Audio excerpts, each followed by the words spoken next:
Right, so we're here, and it is Tuesday. This week feels like it's going pretty slow. It feels like it's after Tuesday, but it's Tuesday. And so now we're going to go into another nutrition book. It's really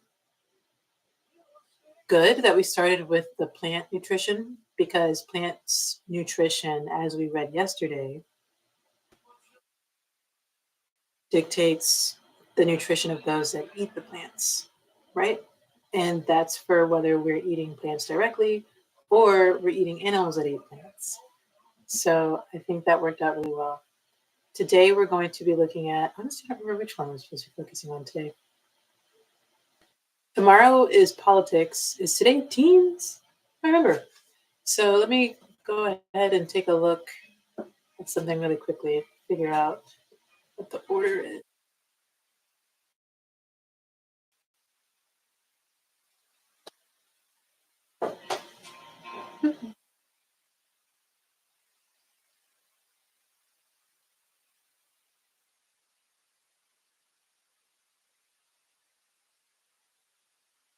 Yeah, I think we're doing teens today. I need to double check on Instagram.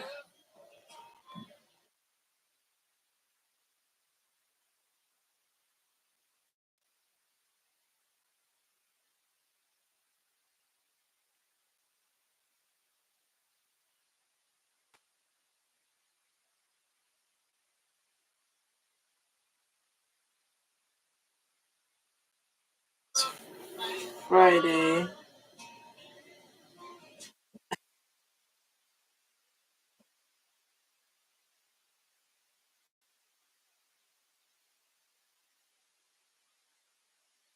I think there might be some interference with my stuff more than before.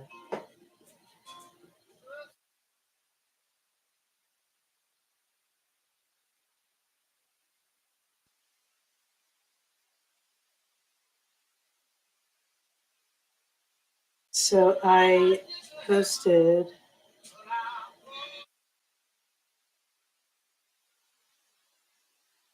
all of the books for the week.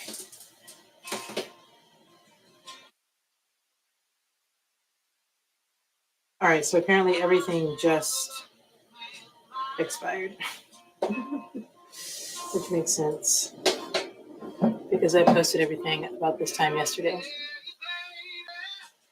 All right.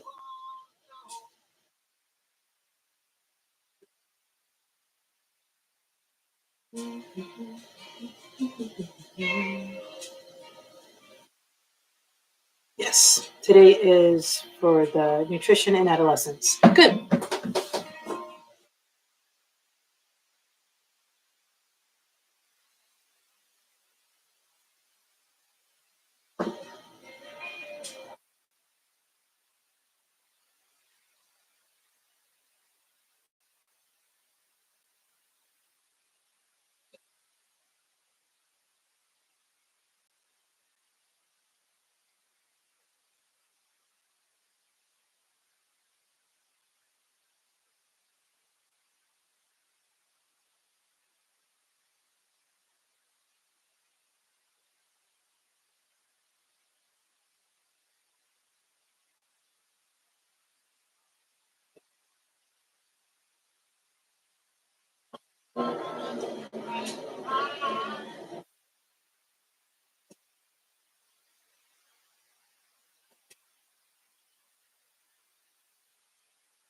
All right, so let's look at the table of contents for this one.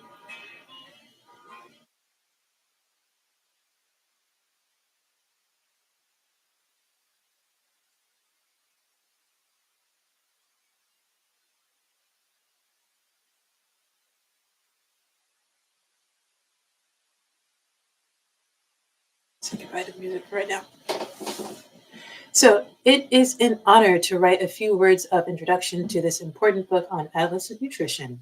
The publication is timely, coming as it does when increasing numbers of youth, parents, and professionals are concerned with adolescent health care and the difficulties encountered in assisting youth to achieve maturity. There is a great deal of information on the market today in the area of adolescent healthcare related to nutrition. It is supplied in abundance by our media and available to all. It is becoming a great challenge for all those involved in providing services and advice to sort out sound scientific information from the myth or fads of the moment. It is fitting that L. Kathleen Mahan and Jane Mitchell Rees should write this book to meet the increasing demand and need for sound nutritional information. Both authors not only are accomplished professionals in the field of nutrition, but also have the unique experience of clinical practice in an interdisciplinary setting where all aspects of physical, psychosocial, and nutritional growth and development are considered in providing comprehensive health care for youth. Their work is based on the experience of nutritionists who, for over 20 years, have been an integral part of an adolescent program. As a result, their book not only discusses the theoretical basis of nutritional issues in adolescence, but also contains practical information about providing nutritional care and helping teenagers change their eating habits. As we approach the end of the 20th century, we can look back over many achievements in the healthcare of adolescents. This book represents an outstanding contribution to those achievements in the field of nutrition, and it is with pleasure that I introduce it to you. This is from Robert W. Daisher, MD, Professor of Pediatrics, Director, Division of Adolescent Medicine, University of Washington, Seattle, Washington. Let's see, what year is this again? Ooh, 1984. So it's a little on the older side. That's okay.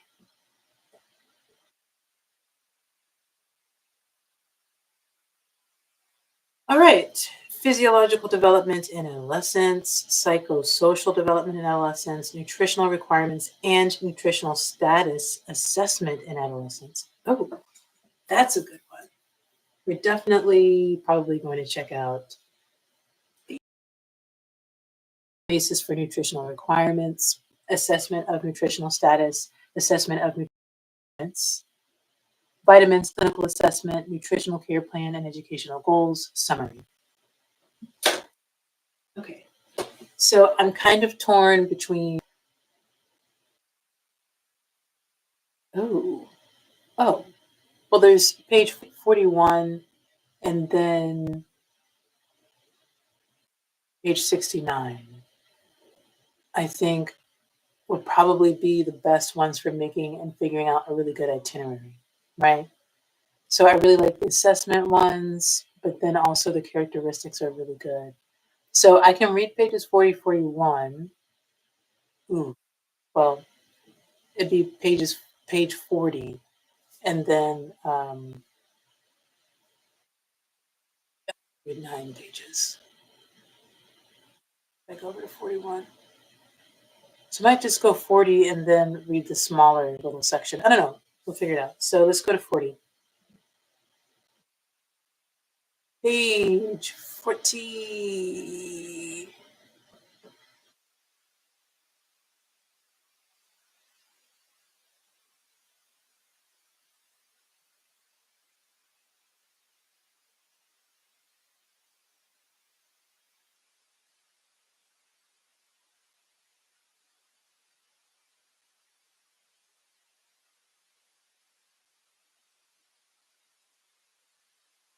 All right, nutritional requirements and nutritional status assessment in adolescence. Okay. So, because of the difficulty in studying adolescents as a group and the incomplete knowledge regarding the nutritional requirements of the adolescent growth spurt, the recommendations for nutritional requirements for teenagers are based on remarkably limited data. At the same time that adolescents have large nutritional requirements, the strong psychological and cultural factors influencing what teenagers consume may sometimes adversely affect whether teens meet their requirements. Thus, the stage is set for young people to be at risk for nutritional inadequacies during their teen years. Sensitive measures of nutritional status are important as a basis for assuring optimal health, energy, and development of the adolescent. However, techniques for measuring some nutrients are imprecise. For other nutrients, the standards for appropriate levels during the teen years are inadequate.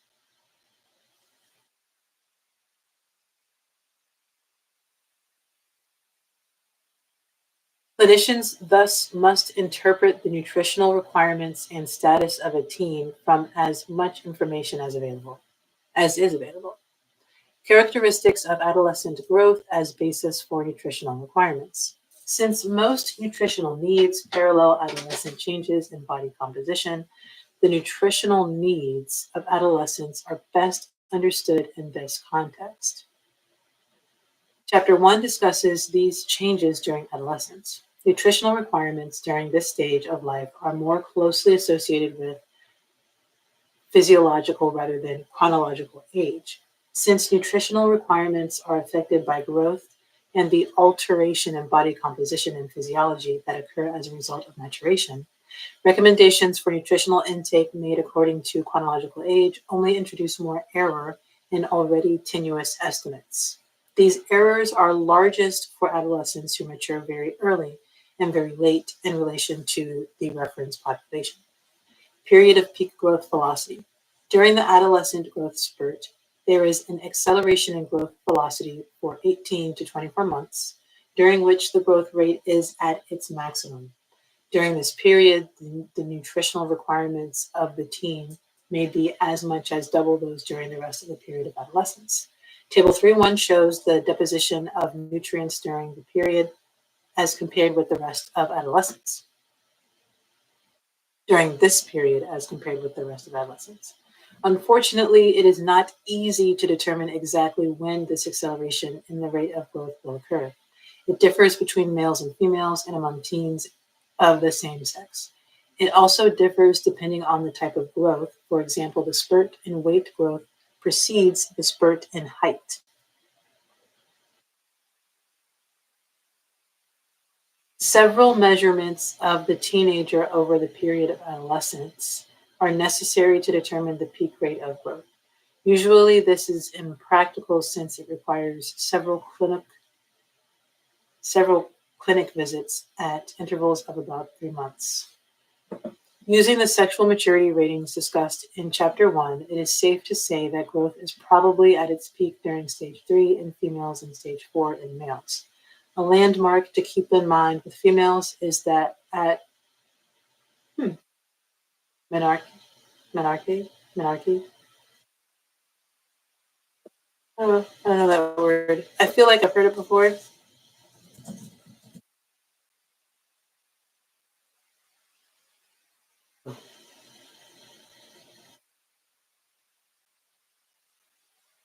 Oh.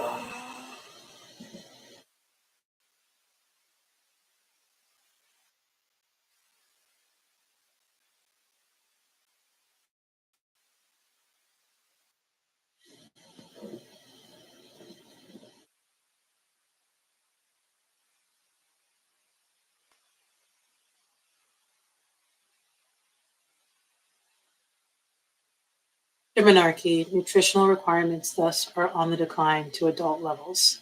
For the male, however, there is no similar easily identified developmental milestone. Fortunately, teens' natural appetite is a built-in mechanism for helping them meet their nutritional requirements of growth. The increase in appetite usually parallels the increase in growth rate. Adolescent boys not only have a longer period of growth than adolescent girls, but their maximal growth rate exceeds that of girls. Their nutritional requirements thus are usually greater for a longer period of time. Changes in body composition. Changes in body composition during this period also influence the need for nutrients. During adolescence, boys gain twice as much lean tissue as girls, and girls deposit proportionately more fat tissue than boys. The result of this phenomenon is that the male, as an adolescent and adult, has a greater percentage of body weight as lean tissue. He thus has a higher metabolic rate and basal energy expenditure.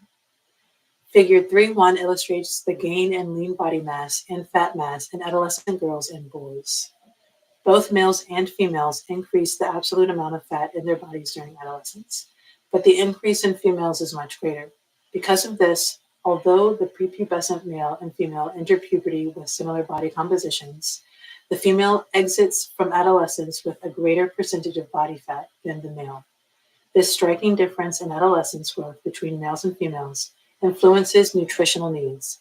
Techniques for assessing body composition are on page 55. Because the adolescent male experiences greater gain in bone and lean tissue than the female, he requires more protein, iron, zinc, and calcium than the female for development of these tissues. Another reason for the male's larger requirements for these nutrients is his greater rate of growth. Assessment of nutritional status. Yay! Teenagers are in a fluctuating state of balance between supplying their bodies with needed nutrients and using up the nutrients. At one time, this flow is the teenager's nutritional status.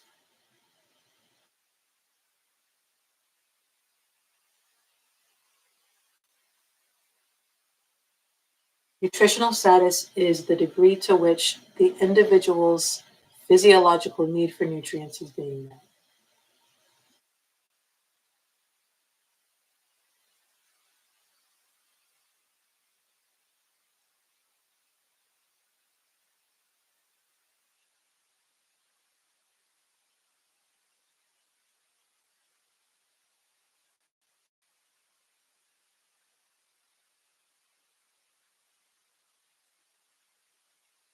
Nutritional status reflects cellular level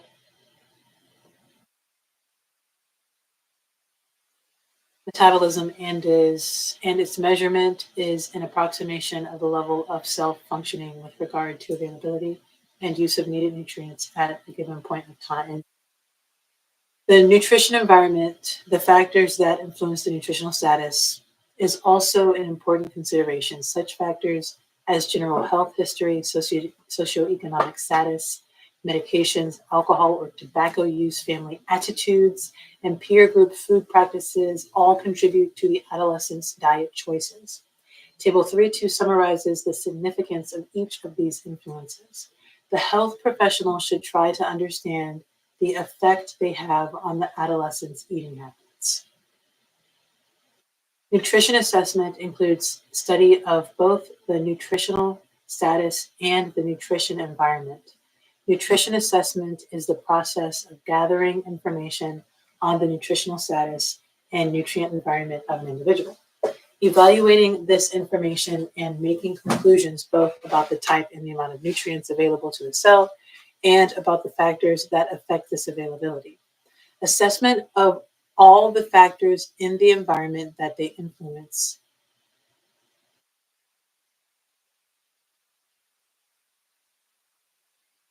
Nutritor? Nutritor?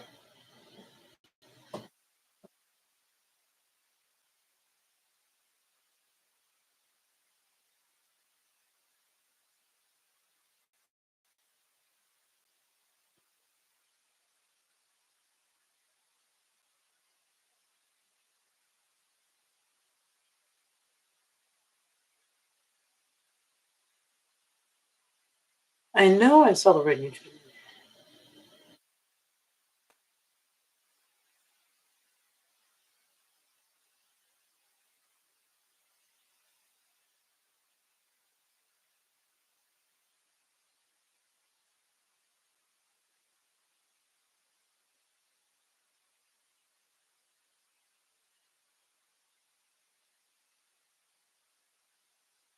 Nutritor. Nutritor.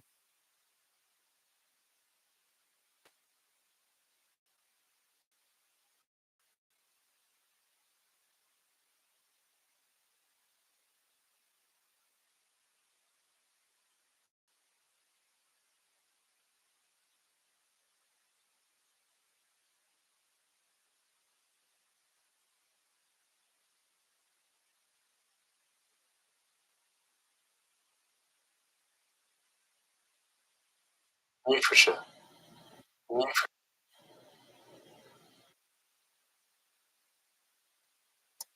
Yeah, I keep forgetting that archive.org is based in the UK.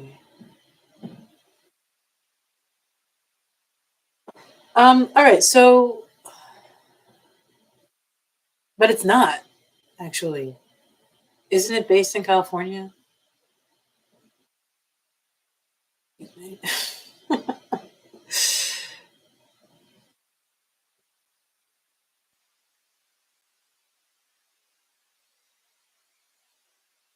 Speaking of all of this nutrition, I have soup today. It's red bean soup with a little bit of garlic, carrot, cabbage, bay leaf, olive oil, and black pepper.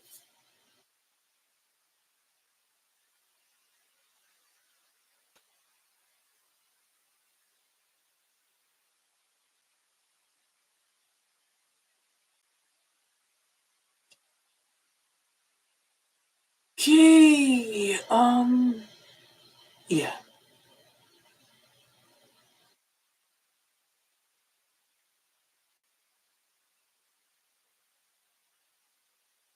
very enjoyed. Okay. Nutritor is essential if appropriate action to combat problems is going to be initiated as a nutritional care plan. The nutritional care plan is dynamic because it allows for processing new information and changing intervention strategies over time. The extent to which the total nutrition environment is studied depends on the projection use of the nutrition system.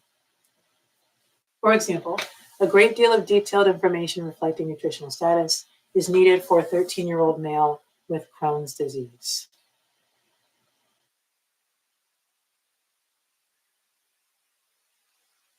who is scheduled for a course of parenteral nutrition. Information about the nutrition environment would be less vital at this time. However, nutritional care planning for a newly diagnosed 15-year-old diabetic patient would require both nutritional status evaluation and assessment of the nutrition environment. Without both components, the care plan cannot adequately address physiological and nutritional needs and the adolescent's ability to meet those needs. Methods used to obtain needed nutrition information will vary depending on the specific situation.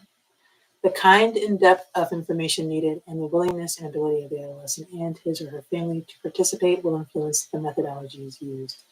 Table 3.3 presents a summary of different methods and the type of information gathering each will facilitate.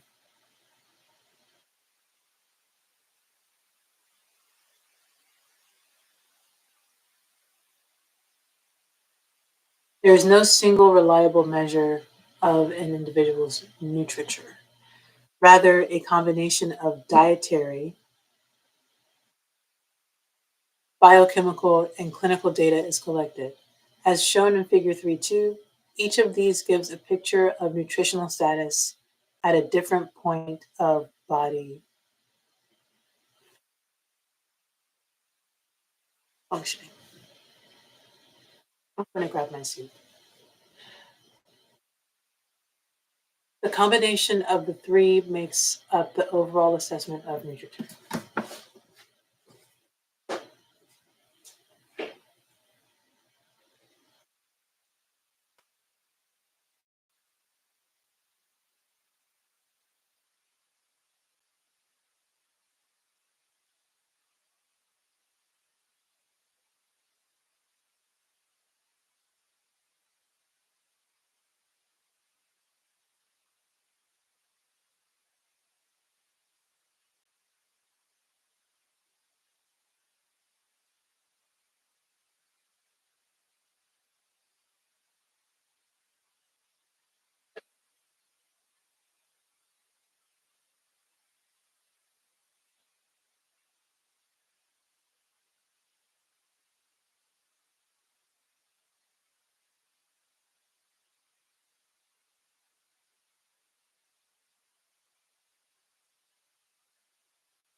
So, um, nutritional deficiency states are progressive.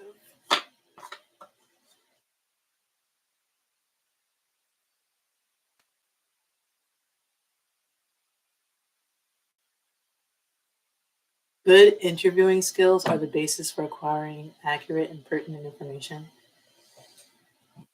All right. I think I'm about to move into the not reading aloud anymore portion of this.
Wow. Wow.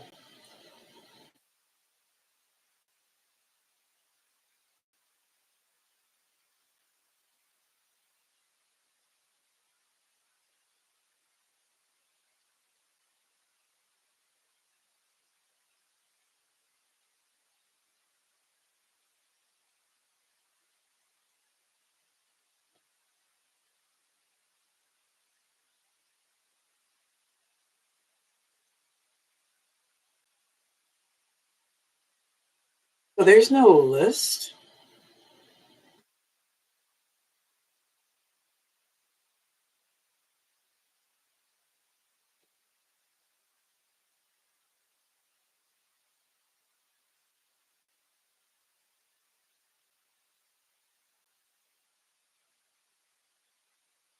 Pretty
good soup.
All right, so let's go ahead and put together the itinerary.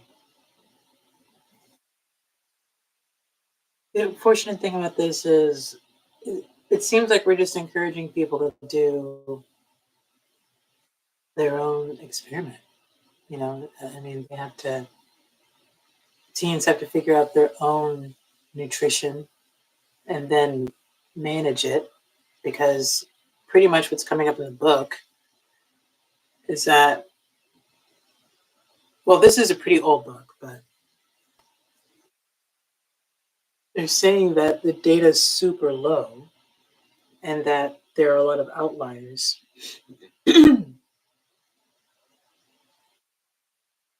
So,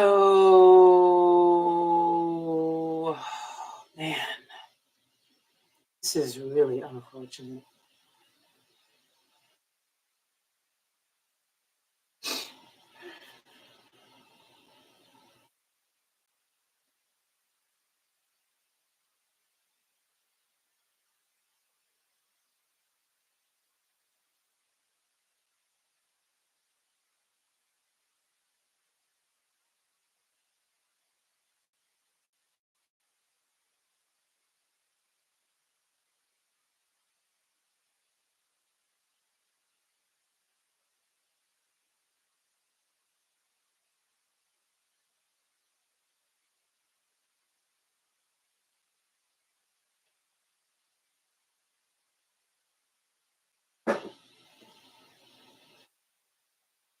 I remember my favorite meal for lunch during high school was a slice of pizza and a cookie. And if it wasn't a slice of pizza and a cookie, it was two cookies.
The itineraries are getting weird. All right, this one is where are they going to go? All right, let's see. Teens should be able to go somewhere locally. Shouldn't have to go anywhere. They're teens. They shouldn't have to go anywhere. Shouldn't have to buy anything.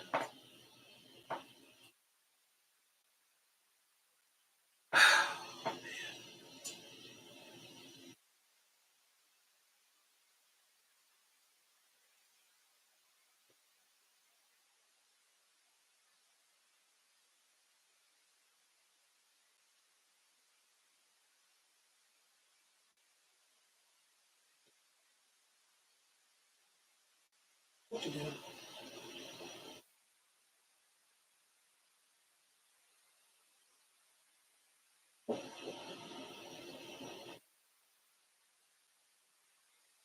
They don't have to go anywhere. They don't have to go anywhere. They just take notes. They just take notes on their nutritional health. Do their best to eat according to what observed, because apparently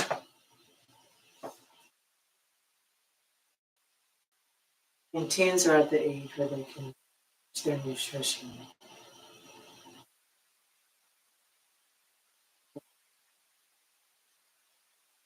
Well, what was the word? Nutritional fluency, nutritional.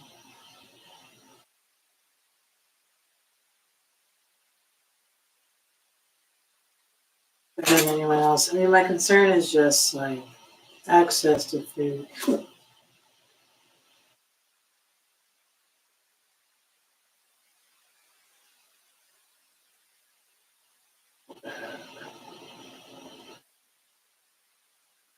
But potatoes, carrots, cabbage. Okay, potatoes, carrots, cabbage.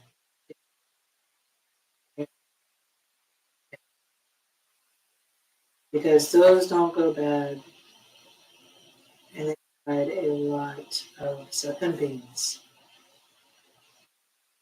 beans, carrots.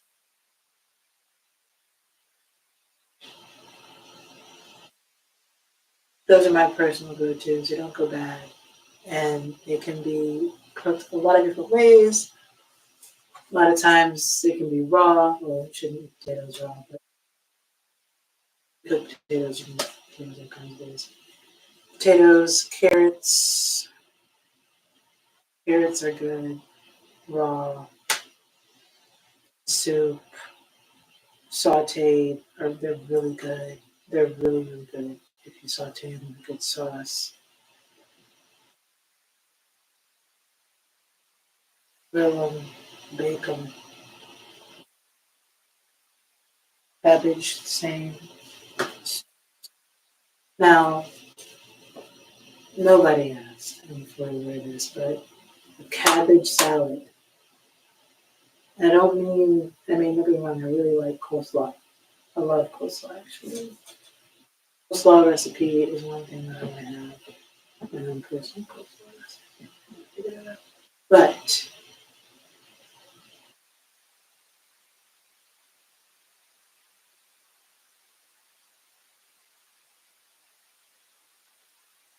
cabbage, very finely sliced with avocado and salt.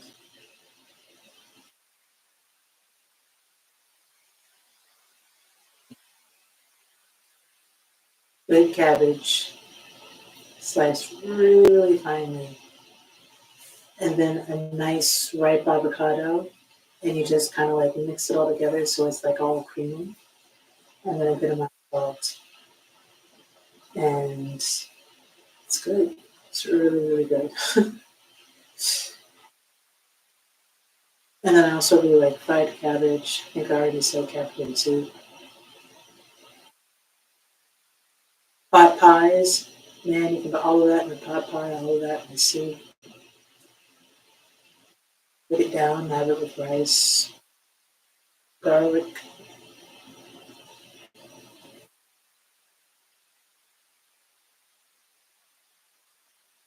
but say it again. Cabbage, carrots, beans. I mean, anything like potato, you know? That I mean, I honestly I would put sweet potatoes, cassava is really good. The thing about cassava though is I never know it was it's good, you know? You get like the more gamey like of cassava and it's like cassava fries I think are better than potatoes fries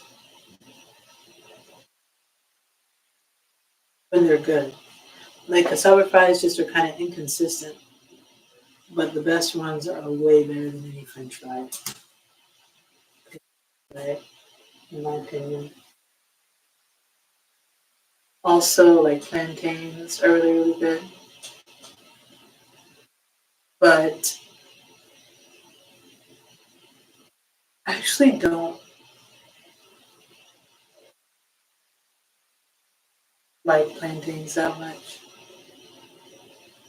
My favorite way that I've ever had plantains, honestly, is to freeze up some bananas, freeze up some plantain with that sweet man. Honestly, well, I would say a mix of banana and plantain. Banana's not too ripe. The plantain super ripe. No sugar.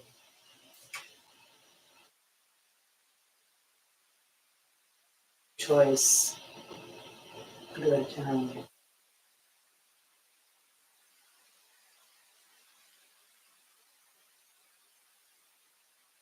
Oh man.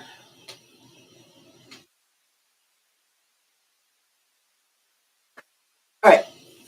So now we have 5 minutes, and honestly, one of the best things I've ever had in my life was a banana, almond milk, and plantain smoothie.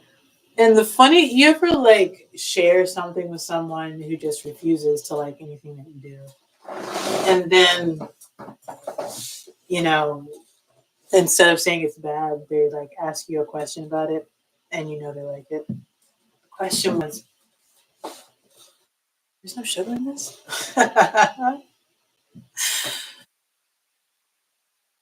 Okay, so yeah, I know it must have been really good.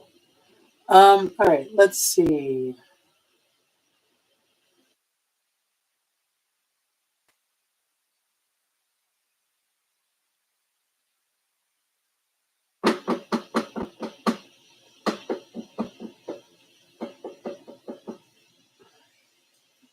We said we're not going to go anywhere.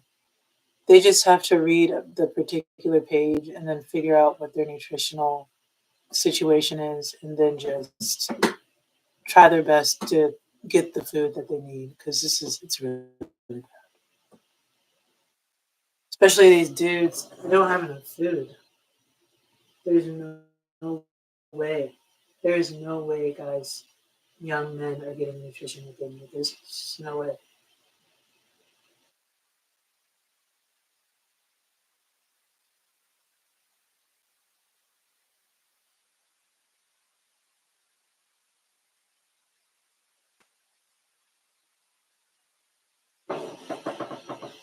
It's really. I mean, for the most part. Of course, I know there are plenty of guys out there who have lots of food, and cultures out there that make that a very important job, which it is. I think being the person who's like at home making food, it's not like a bad position to have. But the unfortunate thing is that other people have no respect. They're like sitting there making food. It's like one of the most important things, right? I mean, everybody does something important, but very important. And then people are just like pooping on said person.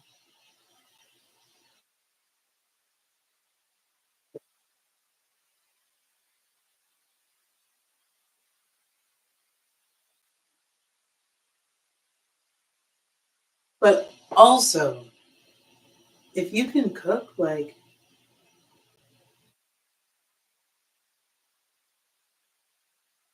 I also feel like a lot of people that cook really well feel like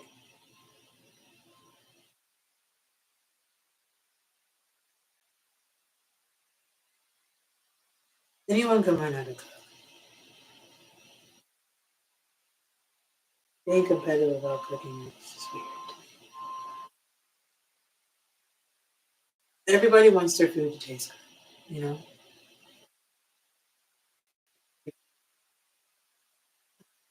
Eating open who cooks the best. It's weird.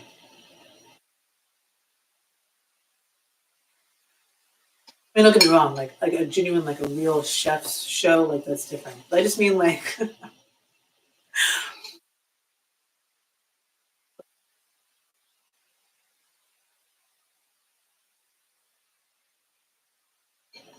the main reason why I even like learned how to cook food was because I knew my nutrition was so bad. Because I just felt bad. And then, my skin had issues. And I read a lot about nutrition.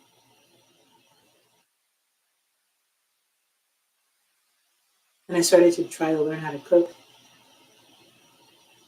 I lived by myself before I started cooking. And people taught me stuff, you know? A lot of dudes taught me stuff about how to cook, actually. Well, not really.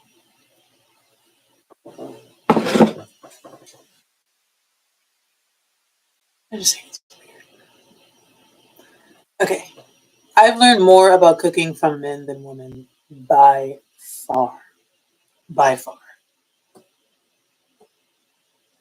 I think I've never learned anything from a female, but I learned so much more from men than women when it comes to just making a decent meal.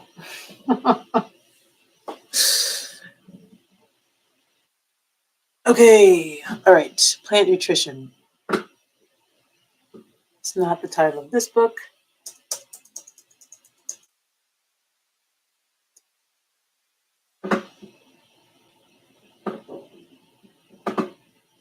And I don't think that's true for everyone. I'm not saying that men just generally are better at cooking.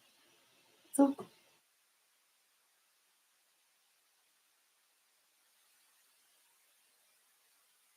I just think that even though men are like really mean, like really, really mean, like super duper mean, and I mean women are super mean too. Everybody's super mean. But everybody's like, look, if I could do everything, I would do everything.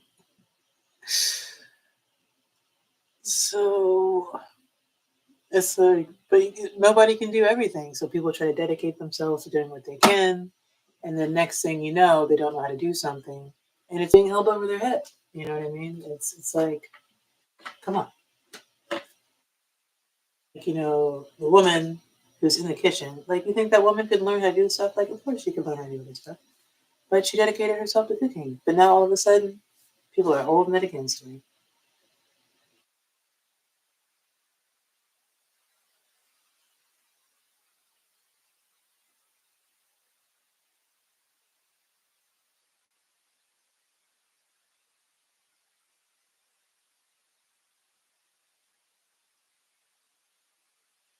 Telling her food's not good.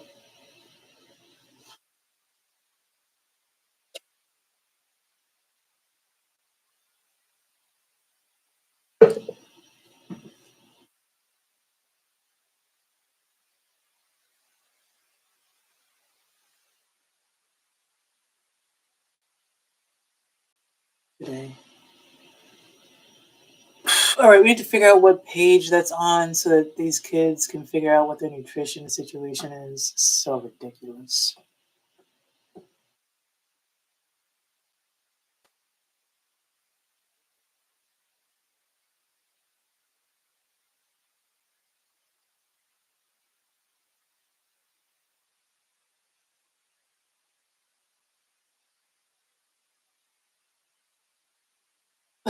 Like, there are so many young kids dealing with ailments that old people just didn't deal with at that age. And it's irritating because they're so judgmental about how kids these days are so weak. Like, yeah, we literally are weaker than you all because you're not feeding us.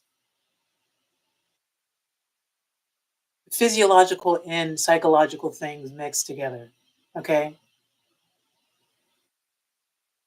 All that food that y'all were being fed and you thought that it was just lame food from the garden, that stuff was taking really good care of you.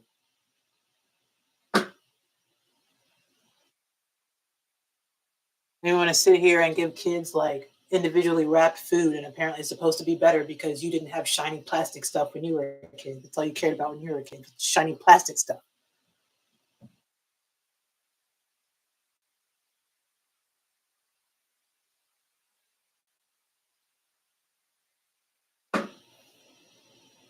Now, the kids today are so unappreciative. Everything we have is so shiny and plastic.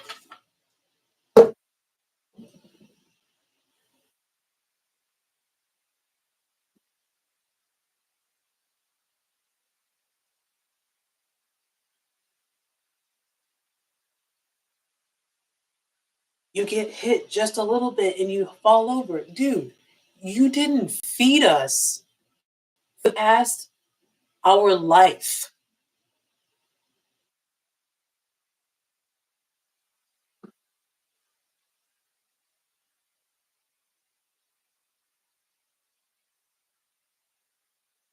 Marketing isn't what it used to be. Marketing used to be pretty honest, straight to the point, just telling you about what was available, where you could get it. Now people are lying.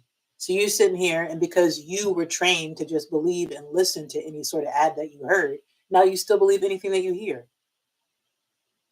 And then when us young people speak up and we're like, yeah, I don't think that's true, y'all are like, ooh, so picky and you know everything. No, we just grew up in a different time, man.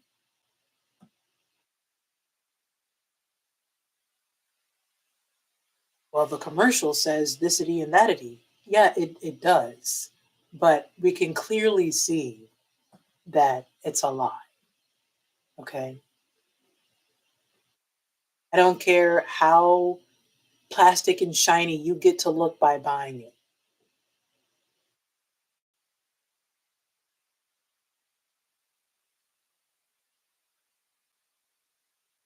These kids are not being fed. These kids are literally not being fed food.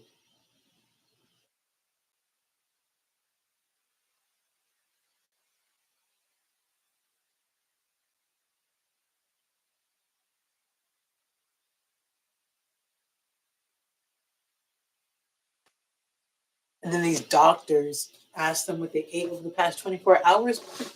No.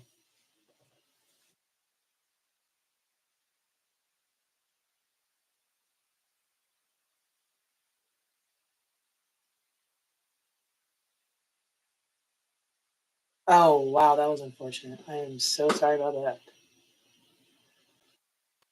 I probably can't even post this video anymore.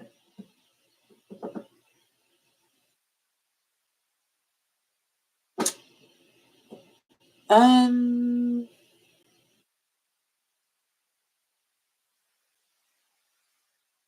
this makes me so angry, man.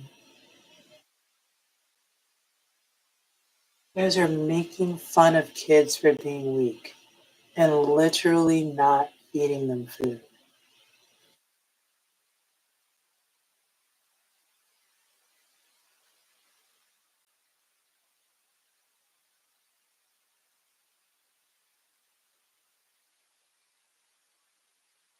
The refrigerator that has plastic on metal tin cans and stuff. These serving sizes that provide no nutritional value.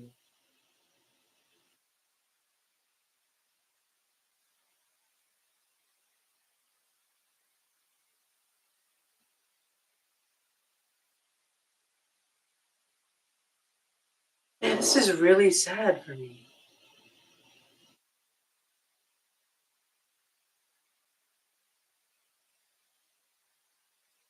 You're feeding them less food, and the food itself is providing less nutrition. And you're calling these kids weak.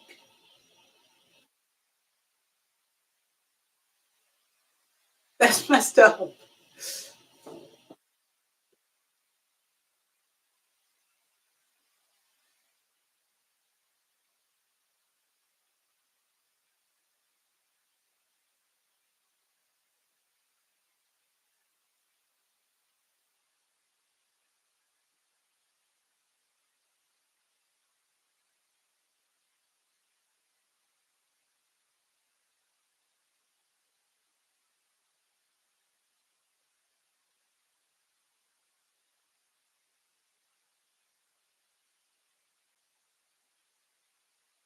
Oh, I got some good news.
I'm so mad about this. This book says nothing. I'm so sorry.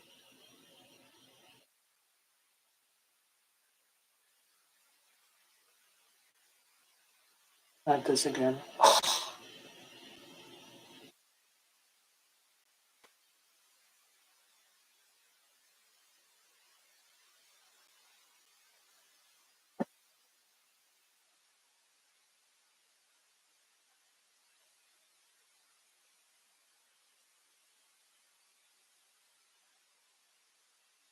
It's really so sad.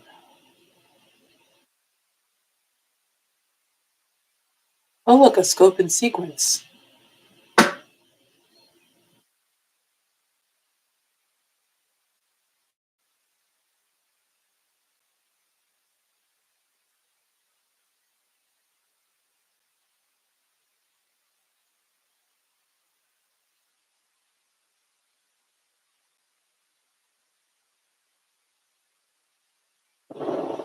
This is really bothering me. I don't know what to say in this.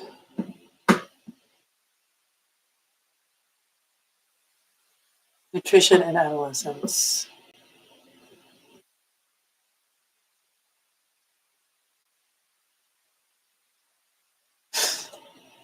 Your kids are weak. By the way, don't eat any real food today. By the way,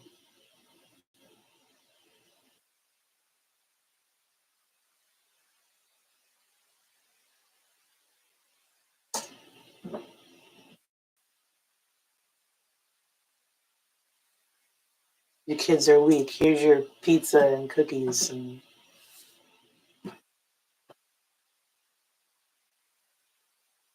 I mean, there were not other options. I remember I used to get salads. I would sometimes get a salad, but the salad was like this big. It was like a salad with like crackers and then ranch dressing.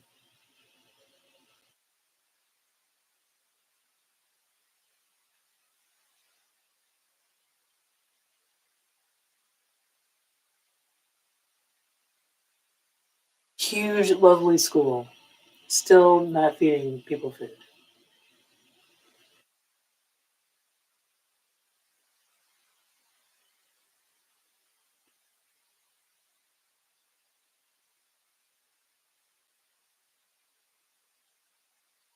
And then you have to sit here and talk about people who've never even had peanut butter. Like, I'm out here thinking peanut butter is like my power food. And then I'm hearing somebody say they've never had peanut butter because it's not feel like it's overly processed.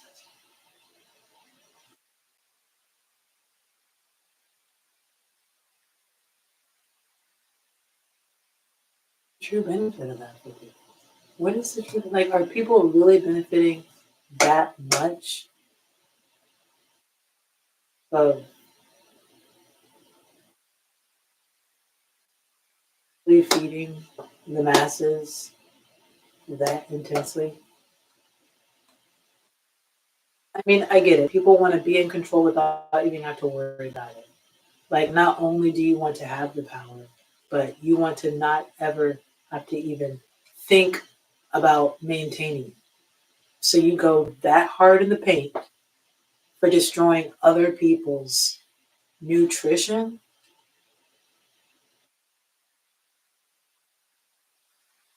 and knowledge.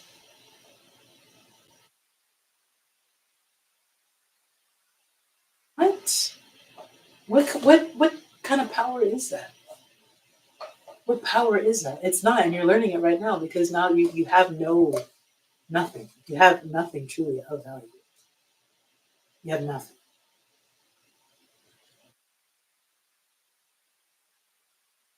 You have dumbed down the entire population with your greed.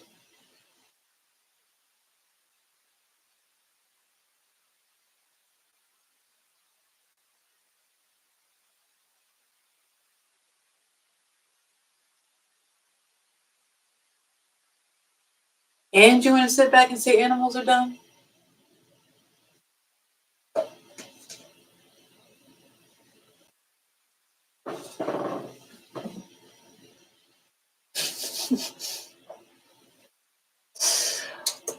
Oh man.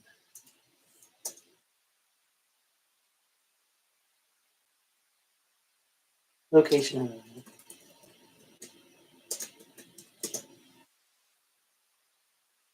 study. Um, keep a record. Um, keep a record of your use page.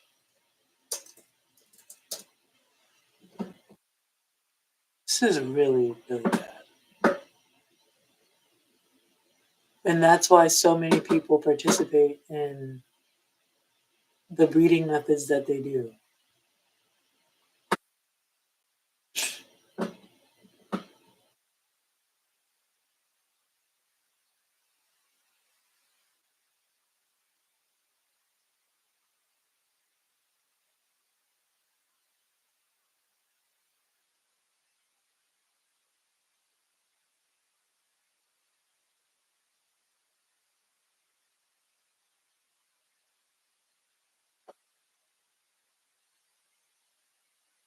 All right, so this one is.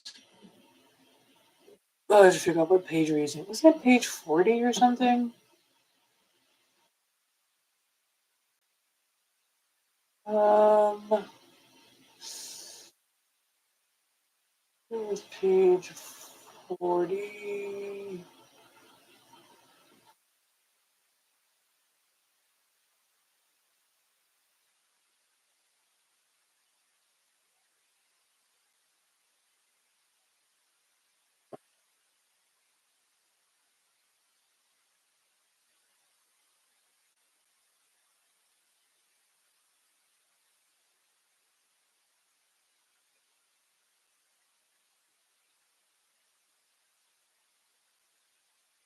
Can't get over the calling kids week and not feeding them thing.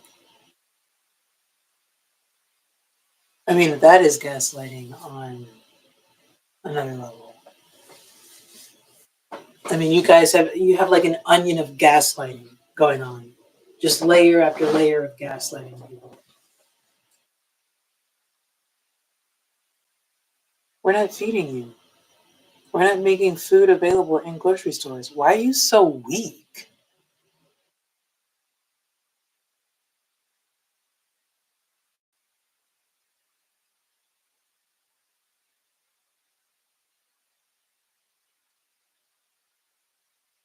We're not allowing you to use your inherent motivation by allowing you to focus on what you're interested in. Why don't you? We are disconnecting all types of knowledge from each other so that you can't actually contextualize and remember and apply. Why don't you know how to do anything?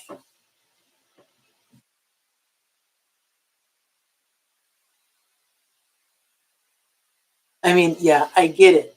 It was like the concept of specializing, which comes when you're older. You gotta like, how don't they specialize early on? I'm sorry. I just have to figure out what page this is on. I think page. It was page assessment of nutritional status. Um,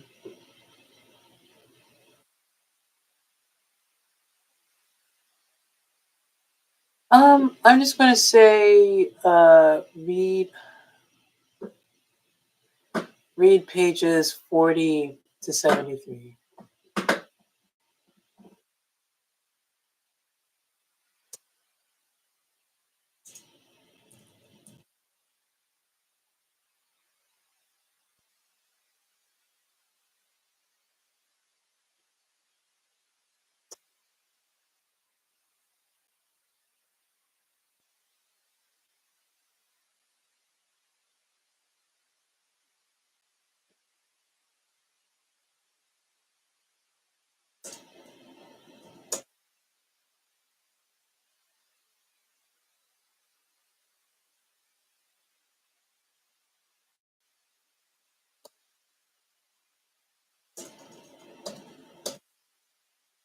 It seems like nutritional, like oh, something. Page 40.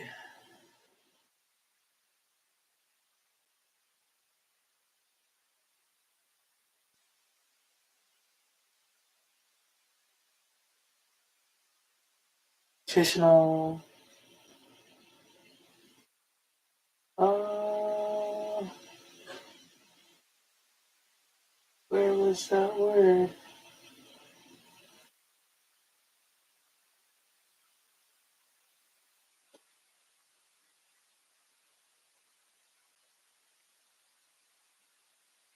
Oh, there it is.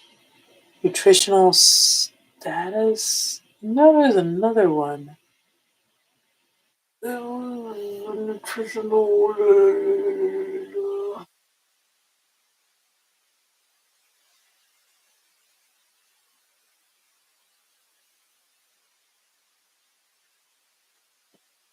Where is the word?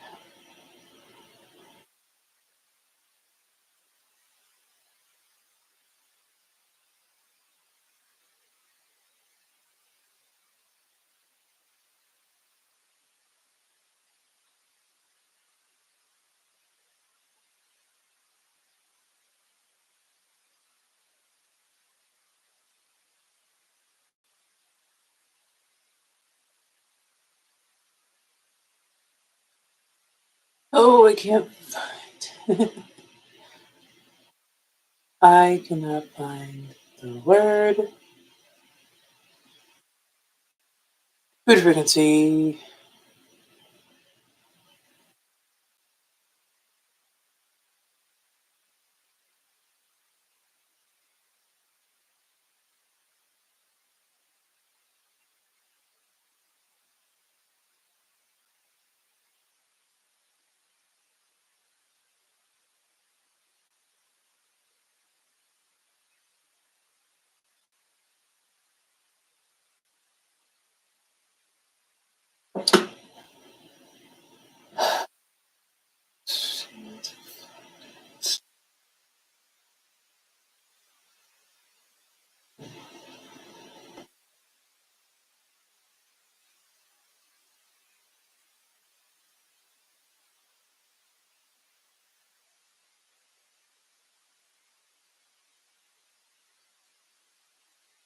I think it's nutritional status.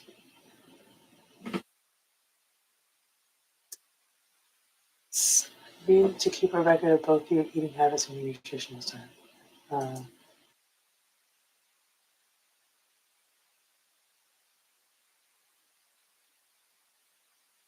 to both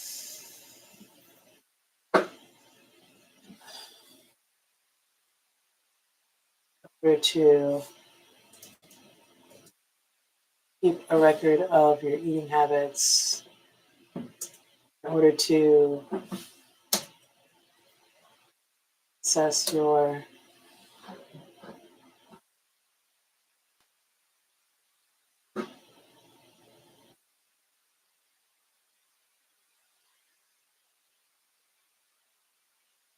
this is taking me a long time today.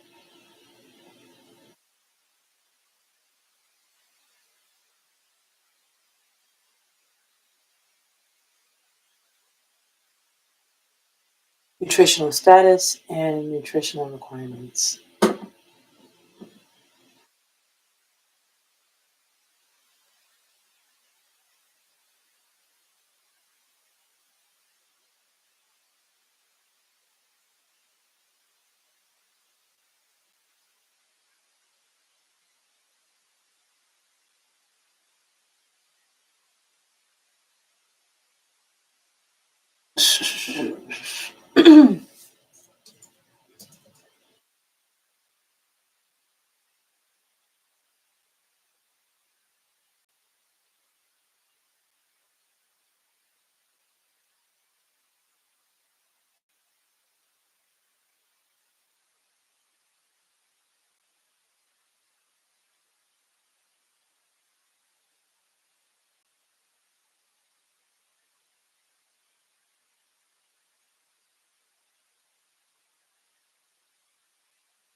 All right, that's it for today. I won't be posting this, so I'm not sure. But so that's for Tuesday. Tomorrow we'll come in for Wednesday. And yeah, so bye.